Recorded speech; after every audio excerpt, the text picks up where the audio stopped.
Hey Tinsley, how are you? Good to see you. It's great to see you too, man. How are you, my friend? Doing good. I just drove all the way, drove the whole country, all the way from Boca Raton to San Diego to Seattle back home. God, you are the ultimate road warrior. Well, that was extreme even for me. Yeah. I bet. Good Lord. Well, you look great though. So you are coming to town March 25th to Kleinhans Music Hall, and it's a co-bill with Marcia Ball, who is one of your Alligator Records label mates. And one of the things that's really special about this is for those people that know and love Tinsley Ellis, from his 20 plus albums as a solo artist, blues rock, is that this is not a band performance. This is Tinsley solo acoustic. So, why don't you tell us about how that came about? I know you had the idea some years ago that you wanted to do this, but how do you go about picking, the songs and stuff like that for this type of show? Well, the songs for the show will be obviously want to promote the new album, Devil May Care, doing some of those songs, talking about how I wrote them, songs off other albums like Storm Warning and the Life album as well. Then I'll be doing some Delta blues on the National Steel guitar resonator. Uh, some Delta blues, Sun House, Muddy Waters, and Robert Johnson, the usual suspects in that one, and then there's some quirky covers too. Songs by Gregg Allman or Bob Dylan, Leo Kottke, maybe even Buddy Holly. I've got a whole bunch of those that I've been doing for 50 or 60 years that I like to throw in there. So the shows with Marcia have gone really well. Typically I'll go up and play for a set of those songs, and then she'll come up on a piano, often a grand piano, which is a great way to hear her. And then we get together at the end and play some songs together. And she's talking about how she wrote the songs as well, and then obviously doing some cover songs from the area she's from, southern Louisiana and Texas. So it's a rockin' show. It's just not a loud hard rock show like it usually is for me, but people have been really enjoying it. The response has Yeah. been. Well, I would say any show with Tinsley Ellis is going to be a rockin' show just because you bring that. You are, even though now your role is more like this elder statesman of the blues. I mean, from the very beginning, you've always been one of these um, proponents of pushing the boundaries of blues and blues rock and pretty much showing us how it's done for like 40 years. Well, I've got a long history of playing there in the area. I started at Nietzsche's back in the late 1980s, and have played so many different venues. This will be my first time at this venue, and it looks like it's a very nice one and a perfect setting for what we're doing with this concept. Yeah, actually, you and I met back in the early 90s. I would have to go back and look at my school newspaper to see when it was because I was writing the Rock Lines column for my newspaper at college, Canisius College. And somehow we got connected to where I was going to be doing a show review and an interview with you at Nietzsche's. And so I showed up there on Allen Street, and the bouncer wouldn't let me in because I was underage. So, but you were still, your usual just gracious self, and you stepped outside, and we talked outside, and I listened from the alley. Oh boy, sorry about that. That's okay. I mean, you had nothing to do with it, and I'm sure he was just doing his job. I was just very excited to be there and just to hear it. I remember, I think you were playing a yellow Fender Strat. I don't know if it was a reissue or not, but it was like a yellow Strat and with a rosewood fretboard. And I heard a song that resembled the riff to Willie the Wimp, but it wasn't Willie the Wimp.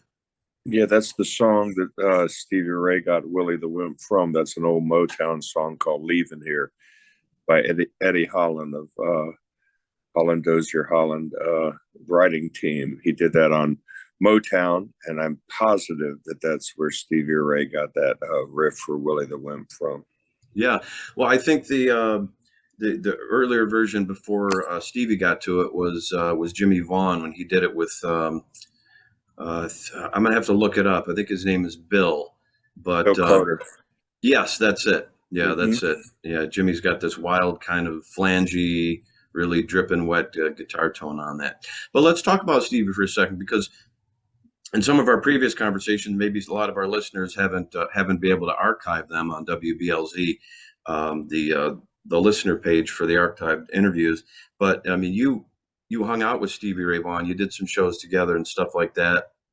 And I remember you telling me the story after I identified one of the songs at your gig at the Lafayette Tap Room by Sly Williams. You did, I Believe in a Woman. And then Right. you were like, I can't believe you know what that song is, even. Yeah, I've only known one other person that knew that song, and that was Stevie Ray Vaughan. He actually came over to our house. They had played in Atlanta, and they made a whopping Double Trouble made a whopping $35 to play one night in Atlanta. They were playing for the Door, and they came over. He came over to the house to pick up Chris Layton and the original bass player for the band, who's Jack Newhouse. They were crashed over at our house because they only had enough money for one hotel room, and Wow. He came by, and my roommate Albie Scholl, at the time, we were in a band, the Alley Cats, together, and he has an amazing album collection. I mean, it just covers an entire wall, and Stevie Ray picked through those albums and found the album that song is on, put it on, and played air guitar in our living room. That's quite a memory. Wow. The iconic Guitar Hero. I mean, just playing air guitar in your living room. That has got to be a precious, precious memory. And we were young too. I think I was, I would have been 23 and he would have been 24, 25 maybe. Yeah. Yeah, we were really young, and he was larger than life at the time, and we just knew he was going to get famous, and sure enough, he did. Yeah. Yeah, I've noticed that too over the years. Just some of the people that I've played with, like in my early years, just the two that come to mind, because you were already established back then. But I was playing with a bunch of the people that were coming through and on my own tours and stuff like that. But like Derek Trucks comes to mind, Joe Bonamassa, some of these people that I played with like 30 something years ago. As I recall, just their draw and their just overall presence just seemed to have like a big world historic destiny to them, And so fast when you see somebody like that, that it's going to happen. Sometimes you don't know, and they'll surprise you by achieving fame and fortune. But with people like Joe and Stevie, I knew right off the bat. Yeah, well, you had the insight into Stevie definitely before I did, because I'm younger. But let's talk about what a prolific songwriter you are. I mean, I mentioned the 20 albums, but it's not just your solo output that people might want to be aware of, but there's been a number of significant artists, like Jonny Lang, for instance, who have covered your songs, like "A Quitter Never Wins," for instance. If you didn't know it, that's a Tinsley Ellis song, and you do a killer, just smoking version of your own song.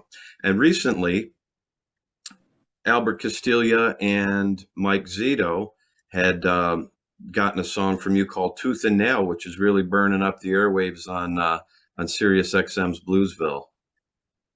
Yeah, Quitter Never Wins was the one that really got my attention, and I guess Jonny Lang has sold 2 million copies of it at this point, and it's on the new John Mayall album as well, and Melvin Taylor has done it, and I think there's about 20 artists that have done that song, and I did it on my live album. Jonny Lang did it on his live album, It originally came out on Storm Warning, so that really got my attention. And then started writing songs and sending them to people like Eric Clapton, Bonnie Raitt, and ZZ Top. And sometimes they write me back, sometimes they don't write me back. Yeah. And Still waiting on the call I'm supposed to get from Billy Gibbons to co-write. That call has not occurred yet, Well, but I'm still waiting for that call. hopefully. And then on the, like you said, on the new album, when Mike Zito told me that he was doing an album with Albert and they were going to do a lot of guitar interplay, I said, I have got the perfect song for you.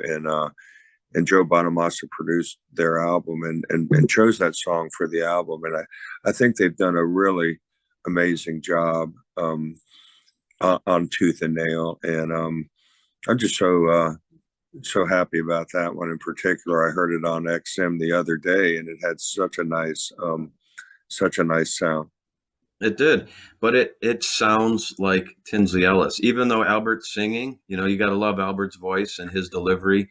But you can tell that when he's singing it, it's a Tinsley Ellis song, and it also has that like harmonized guitar, Allman Brothers type of influence too. And with your being from the South, the deep South, Atlanta, with roots in Florida and all over the place, you can hear that in the song as well. Yeah, I think that's the only birthright I've really got is to play that Georgia music. I'm never going to be Freddie King or Muddy Waters, but Allman Brothers, that was our local band. And I never saw Duane Allman, but I saw them right when Chuck Leavell joined the band and actually got to know him. And it's funny because Gregg Allman would always call me Ellis Tinsley, and I never corrected him one time. I just glad to be in there somewhere. And then Yeah. the last show I played with them and sat in at their last Atlanta show, he introduced me as Tinsley Ellis. So I guess he finally learned my name. And we had the same manager for a while. And Gregg Allman was really funny. I guess, our manager had to have a word with his band about, shall we say, lifestyle choices and extracurricular activities. And he told me that Gregg Allman said to him, he goes, well, I am to moderation what Raymond Burr is to pole vaulting.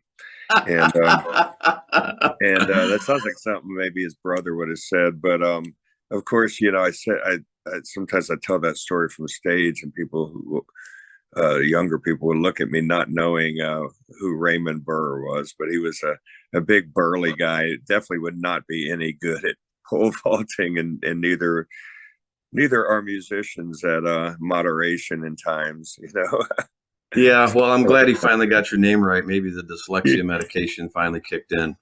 Yeah, he met so many people and stuff. And let's face it, I've got 2 last names. So, I'm always checking into hotels and they say, we don't have a Tinsley Ellis register. And I say, try Ellis Tinsley. And that always does the trick.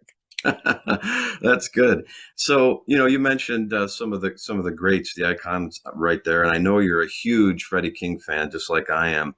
And one of the things I've been talking about and excited about lately since my conversation with Benny Turner some months ago was this Lost Freddie King album that's somewhere here in upstate New York. Did you get a chance to play Freddie's guitar or the reissue of it? Did I see that? When that guitar was made, Gibson made 200 Freddie King reissues that based as exactly as they could get it with his Red 345 that he played before the Shelter Records period. And they made 200 of them, and I bought one of those, and it's almost too nice to play. I use it on my recordings, but I haven't taken it out very often to perform on. Well, I love your posts on social media. In fact, I will go on record here and say that you are the MVP. You were the MVP during the lockdowns. Nobody, in my estimation, was more productive and prolific and made positive use of their time than you did. I mean, a lot of us were, sidetracked with, conversations about geopolitics and just because we weren't doing music as much. But you doubled down, man, and you started. You're posting all your pictures of your um, vintage guitars, your amplifiers, what you were using to record. There was almost like a new song daily that you were posting a video performing. And it's no wonder you're doing this acoustic tour because you were just like it was like one long rehearsal for you. Well, I was so worried about losing my chops. I had toured at that point for 40 years, and I didn't want to lose my chops. And the guy that works on my amplifiers that also has a recording studio here in Atlanta, he said, "Well, why don't you designate 4 or 5 hours a day to songwriting, and treat it like a job?" So I did that every weekday, from 5 or 6 days a week, from say 8 in the morning or 7 in the morning till noon. Came downstairs where I am right now in my man cave, and Yeah. fired up the recording equipment, set up every amplifier I had, put every guitar I owned on as many guitar stands as I could, and just started writing songs, and came up with over 200 songs. And Jeez. I mean, they're not all good. Some of them are pretty damn weird, to tell you the truth. But started sending the ones that I thought would make a good album. Started sending those up to Alligator, and we made a list. And I did the Devil May Care based on those songs that I wrote. Devil May Care is the latest album. It's still doing good.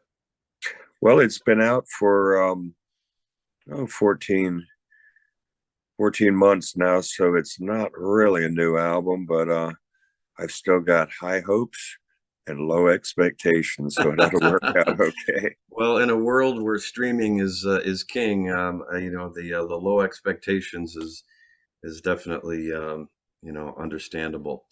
I'm as an artist. I mean, I'm not obviously as I haven't been doing it as long as you, and I don't have the output that you do. But still, I work the streaming. I try to do that, but it's a really uphill climb. When it comes to that. What are your thoughts about it? Have you become to just accept it, or? Well, it's adapt or die, and I need to adapt to it. And one thing that I've noticed is it's never been better for the listener. The store never closes, the store never runs out. Morning, noon, night, middle of the night, if you want to listen to something, there it is. You don't have to wait to go to the record store to buy it. Yeah. So consequently, if things have never been better for the listener, then things have never been better for the person making the music either. There's more outlets for our music, and our statements are longer and longer, from the publishing and royalties and stuff like that. I mean, they're small amounts, but adding up, it all adds up, and the burden has always been on us to write better music. So if I want to make more money doing music, I need to write better songs. So that's what I'm trying to do. I love that. That's again another great piece of advice and positive attitude from Tinsley. Hey, Tinsley Ellis, I want to thank you so much for spending some time with us here on WBLZ Blizzard of Blues Radio. I want to also just say to you on a personal level, I appreciate you and consider you one of my best friends in the business. Whenever anything's going well for me, I get a nice text, a rah rah. And I really appreciate that. It's encouraging, and I wish you the best of success. And I hope you have a great show at Kleinhans on March 25th.